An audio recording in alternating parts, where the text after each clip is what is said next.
अब साधना की जब बात चली तो साधना कौन सी हो, क्योंकि साधना से संत का की कृपा आकर्षित होगी और कृपा से प्रेम प्राप्त होगा।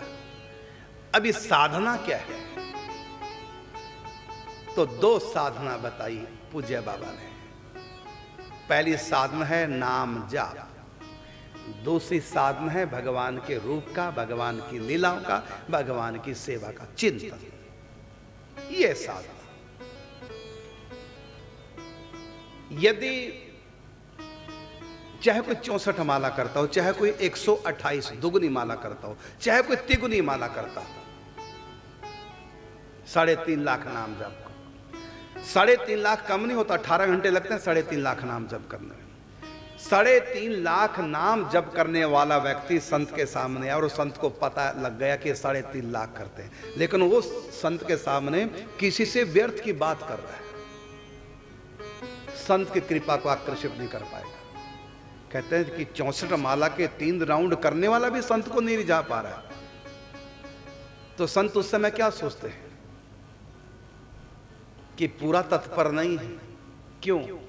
इस समय व्यर्थ की बात क्यों कर रहा है, समय पास करने की बात कर रहे हैं, इधर उधर की चर्चा क्यों कर रहे हैं? जब तुम नाम के प्रेमी तो भजन करना, व्यर्थ की बात क्यों? यदि इतना सभी समय व्यर्थ गंवा दिया किसने संत के सामने, तो संत सोचता भी भजन में ढीला, चाहे वो 64 माला की 3 राउंड कर रहा है, समय क्यों खराब किया अपना? तो संत को नहीं रिझा पाएगा।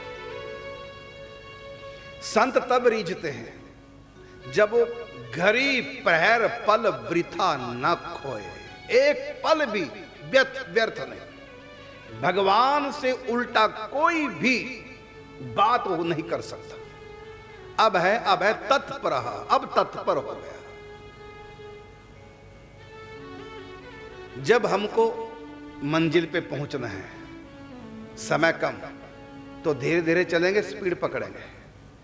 बात करनी तो चलते चलते करेंगे, और जब हम चलने में ढीले हैं, मंजिल पे पहुंचे ना पहुंचे कोई वो नहीं, तो क्या करेंगे? खड़े होकर बातें करेंगे। चलो सीट बैठ जा थोड़ा, चलो वहीं गन्ने का रसम गा लो, चलो कर लो, चलो चाय बनवा लो। इसका मतलब है कि कोई जल्दी नहीं आगे बढ़ने की, आराम से बैठे हो, वहीं गप्पे मार रहे हो, फिर उठे, फिर आगे चल दिए, तो ये तत्परता नहीं। तो नाम जाप बिल्कुल भी इधर उधर की बात नहीं, नाम का नुकसान हो रहा है। कम से कम बात करो और चिंतन सहित भजन करो। यदि मन इधर उधर दौड़ रहा है, चाहे हम 64 माला करें, चाहे 128, चाहे 3 राउंड करें 64 के, लेकिन चिंतन नहीं करें, लापरवाह, कर सकते हैं लेकिन करते नहीं, तो अभी तत्पर नहीं, अभी तत्परता नहीं आई है। इसलिए संत की कृपा को आकर्षित नहीं कर पाओगे। जब भजनमय चिंतनमय जीवन हो जाए, एक पल भी हमारा व्यर्थ चला गया तो दुख होने लग जाए। कोई भी आपके पास आया तो आपको दुख होगा, अरे राम राम अभी यह आ गया, इससे बात करनी पड़ेगी, मेरा भजन छूटेगा, मेरा चिंतन छूटेगा। किसी का फोन आ गया, अरे राम राम अब फोन पे बात करनी पड़ेगी, मेरा भजन छूटेगा। इस प्रकार जब आप दुखी होने लग जाएंगे, अब समझो अब तुम रास्ते पे आए हो, अब तत्पर हो गए साधना में। इधर तुम माला कर रहे हो, सहेली आ गई, बस खुश हो गए, चलो अब टाइम पास बढ़िया हो जाएगा। बोर हो रही थी माला करते हुए, अब बातें करो। रही बात नीम की, कोई नीम तो रात को भी कर लेंगे, बातें कर ले पहले। यदि इस प्रकार से है ना, तो अभी तत्परता साधना में नहीं है। अब आप कहेंगे महाराज भजन चिंतन इतना करना तो घर के कौन काम संभालेगा? तो इसका उत्तर यह है, सारे घर के काम करो, नाम जप करते हैं, और सारे घर के काम करो, चिंतन करते। तो ये चिंतन और ये नाम जप कब कहता है कि रोटी मत बनाओ, झाड़ू मत लगाओ, बर्तन मत मांजो, कपड़े मत धो? ये चिंतन और भजन कब रोकता है? चिंतन करना है मन से और जाप करना है वाणी से। तो रोटी बनाते बनाते भी मन खाली है और जीव खाली है, करो जप और चिंतन। बर्तन मांजते हुए भी जीव और मन खाली है, करो जप चिंतन। कपड़े धोते समय भी मन और जीव खाली है, तो करो भजन चिंतन। चिंतन तो तुम तब भी करोगे, बस संसार का करोगे। तो ऐसा नहीं कि हम 1 मिनट भी भजन का खराब न जाने दो तो गृहस्थी संभालेंगे। कैसे? इसका उत्तर है सारा समय हमारे पास नाम जप चिंतन के लिए है, क्योंकि इसमें नाम जप करते समय कोई काम छोड़ने की गृहस्थी का जरूरत नहीं, और चिंतन करते समय भी घर गृहस्थी का कोई काम छोड़ने की जरूरत नहीं। हरि नाम जाप करते करते सब काम करना सीखो, मन को मिले आराम, थोड़ा ध्यान करना सीखो। हर वक्त न करो तो सुबह शाम करना सीखो, पल में कमाल होगा जीवन निहाल होगा। बस राम नाम जाप कर और भूल के ना पाप कर। आप अपने घर गृहस्थी के सारे काम कीजिए, बिल्कुल मत छोड़िए एक काम भी। आपके पास मंदिर में बैठने का, पूजा का समय नहीं तो मत बैठो मंदिर में, एक मिनट का भी समय मत दो मंदिर में, क्योंकि काम इतने आपके पास घर गृहस्थी के, जगने से सोने तक फुर्सत नहीं है। लेकिन मैं कहता हूं तुम्हारे तन के पास घर गृहस्थी के कामों से फुर्सत नहीं, लेकिन मन के पास तो पूरी फुर्सत है। मन कुछ नहीं करता, मन से चिंतन करो। और रही बात जीव की, ना तो घर में बच्चा स्कूल गया हुआ है, ना घर में पति ड्यूटी गया हुआ है, तुम अकेले हो। अब बताओ क्या कर रही है जीव, क्या कर रही है? कोई बात करने वाला भी घर में नहीं है इस समय। जीव क्या कर रही है और मन क्या कर रहा है? मन के पास कौन सा काम है तुम्हारे पास? कपड़े धो रहे हो, बर्तन मांज रहे हो, झाड़ू लगा रहे हो, सफाइयां कर रहे हो, सारे काम तन के हैं।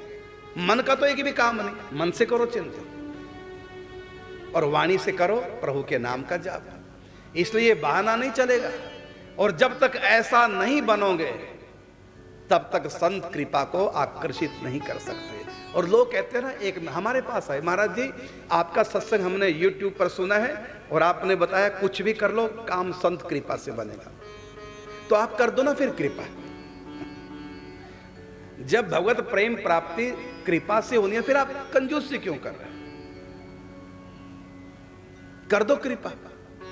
इसका उत्तर है, बादल तो बरसने के लिए आ गए हैं, लेकिन वृक्ष नहीं है जो आकर्षित करे बादलों को। तो संत कृपा करने को तो तैयार हैं, लेकिन वैसा मौसम भी तो हो। कितनी बार देखा ना, नीचे सूखा, ऊपर से काले काले बादल बरसाते और निकल के आगे चले गए, बरसे आई नहीं। अरे वो बादल तो बरसने के लिए ही होते हैं, लेकिन उनको वो ठंडक नहीं मिली। यदि नीचे जंगल होता, वातावरण कुछ शीतल होता, तो बरसात हो जाती। तो बादलों से कोई कहे बरस जाओ बरस जाओ, तो बादल कहते हैं मैं तो बरसने के लिए आया हूं, लेकिन पेड़ भी तो लगाओ, जंगल भी तो लगाओ, वातावरण ऐसे बने बादलों में शीतलता आए और उसके वाष्पकण बूंदों के रूप में परिवर्तित हो जाए, इसलिए ऊपर से निकल गए। तो कोई बादलों से कहे किसान के खेत में बरस, तो बादल कहेगा मैं तो भाई बरसने के लिए आया हूं, लेकिन जितनी मुझको ठंडक चाहिए वाष्पकण को, बादल को पानी में परिवर्तित होने के लिए, उतनियां है नहीं। इसलिए वृक्ष ज्यादा लगाओ जो बरसात आकर्षित हो। तो कहा कि जब कृपा से भगवत प्रेम प्राप्त होना तो कर दो ना फिर कृपा। इसका उत्तर है, कृपा को आकर्षित करने वाला चाहिए। लगता तो भद्दा सा, लेकिन बड़ा अच्छा एक प्रश्न है। यदि स्त्री बांझ हो तो पुरुष क्या करे? बाप बन जाएगा, वो मां बन जाएगी। पहले अपना ट्रीटमेंट कराओ, तब मां बनोगी। और सोचो पुरुष के मिलने से मां बन जाएंगे, नहीं बनेंगे। पहले अपना ट्रीटमेंट कराओ। इसी प्रकार से संत कृपा से काम होना है, लेकिन पहले अपना ट्रीटमेंट कराओ। कौन सा? तत्परः संयतेन्द्रिय। श्रद्धावान लभते ज्ञानम तत्परः संयतेन्द्रिय। तत्पर बनो साधना की। कृपा से काम बनना है, ये साधन साध्या नहीं है प्रेम, ये कृपा साध्य है। और हम साधना छोड़ रहे हैं, लापरवाही बरत रहे हैं और ढूंढ रहे हैं संतों को। संत कृपा कर दे, संतों की महिमा सुन ली, संत कृपा से प्रेम प्राप्त होना है, महिमा संतों की, चलो संतों के पास, करना धरना कुछ नहीं, जीवन ऐसे बीत जाएगा। अरे संतों के पास घूमने की आवश्यकता नहीं, तुम जहां भी हो यदि तत्पर हो संत वहीं पहुंच जाएंगे। संतों की रेंज बड़ी दूर होती है, बड़ी दूर तक। भजन करे पाताल में प्रगट होत आकाश, दाबी दूबी न दबे कस्तूरी की बात। कोई पताल में भी बैठ के भजन कर रहा हो छिप करके, तो जनलोक तपलोक महरलोक तक, उस आकाश मंडल तक, अंतरिक्ष तक खबर पहुंच जाती है संतों को, कोई बैठ करके भजन कर रहा है, और वहीं पर संत प्रकट हो जाते हैं, वहीं बरस पड़ते हैं। इसलिए भागने की कहीं आवश्यकता नहीं, साधना में रहो और कृपा का आश्रय रखो, भगवान से प्रार्थना करो। पंजाबी में एक भजन है, जेड़ा मन दिया वागा मोड़े, ऐसा कोई संत मिले। जेड़ा प्रीति प्रभु दे नाल जोड़े, ऐसा कोई संत मिले। और मिलेगा, भगवान के यहां संतों की कमी नहीं, मिलेगा संत, लेकिन संतों के लायक तो बन जाओ, भजन में प्रवृत्त हो, एक एक गाना की घड़ी प्रहर पल वृथा न खोए, एक क्षण भी अपना समय खराब मत कीजिए। परिवार में आप घर गृहस्थी वाले हैं, पति से बात करनी पड़ेगी, बच्चों से बात करनी पड़ेगी, जब बात करेंगे भजन छूटेगा, इसमें कोई दोष नहीं। जब हम सोएंगे सोना भी पड़ेगा नींद पूरी करने के लिए, जब सो जाएंगे तब भी जीभ नाम जप नहीं कर पाएगी, बात करते समय जीभ नाम जप नहीं कर पाएगी, और खाना भी पड़ेगा, खाते समय भी जीभ नाम जप नहीं कर पाएगी। मैं कहता हूं बात करना, सोना और खाना, तीन अवस्थाओं में जो जीभ नाम जप नहीं कर सकती तो मत करे, बाकी जो समय वो तो लगा दो ना तुम बात कर रहे हो किसी से, ना खा रहे हो, ना सो रहे हो, अब जीभ क्या कर रही है? बस इस समय को, ये व्यर्थ का समय जो हम गंवा रहे हैं, करो परिवार वालों से बात जितनी कर सको, लेकिन जब बात नहीं कर रहे हो, अब कर लो भजन, खाओ जितना मर्जी खाओ, पेट फाड़ लो खा खा के, इतना खा लो, लेकिन जब खाना बंद होगा, जीभ खाली होगी ना, अब नाम शुरू कर दो, करो खूब बात, घंटा 2 घंटा, लेकिन जब बात खत्म होगी नाम जप में लगा दो, सो 2 4 10 घंटे, लेकिन जब जग गए तब नाम जप शुरू कर दो। लेकिन कहां कर रहे हैं? और क्या कहते हैं, हम तो गृहस्थी वाले हैं, हमारे पास फुर्सत कहां है? निंदा के लिए फुर्सत है, माला के लिए फुर्सत नहीं, और उंगली को टक टक टक मोबाइल पे, इसके लिए बड़ी फुर्सत है। वहां तो रोटी बनाते बनाते भी, और आटे से धसी उंगली को वहां टक टक करेंगे मोबाइल पे।